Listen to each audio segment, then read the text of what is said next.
Sithokoze, sibingelele, sikhulume ngomoya wenkanyamba. Umoya wenkanyamba umoya ojulile kakhulu ohlala phezu kwempilo yomuntu ngoba ekhethwe umdali uSimakade, noma ufike kuye ngenxa yokuthi okhokho bakhe babembethwe lo moya. Kukhona inkanyamba yamanzi ehamba nezinzuza, umndawu nezithunywa.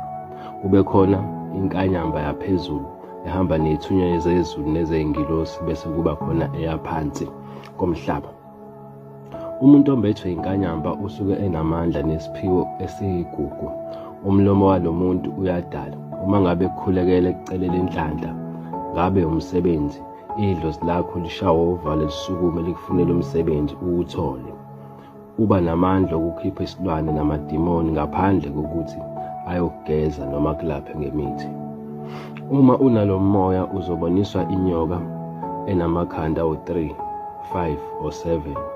Uboniswe idragon, uboniswe isiphepho, tornado, uboniswe inyoka ekhanyayo ekhanda, okanye uyigibele undize kuze kube khona isiphepho, ubonise ihhashi elindizayo.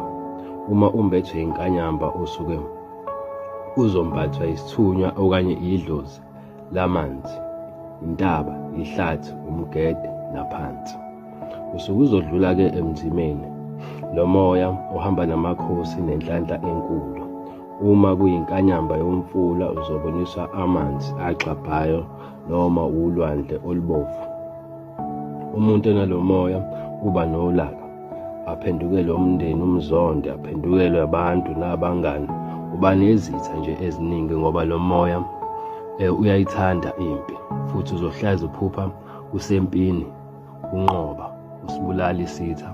Akudlalelwa kumuntu ombethwe umoya wenkanyamba. Umedino, weshekele okubi, and akathakatheki nje isidalo. Uba nesithunzi. Uyezwa part 2.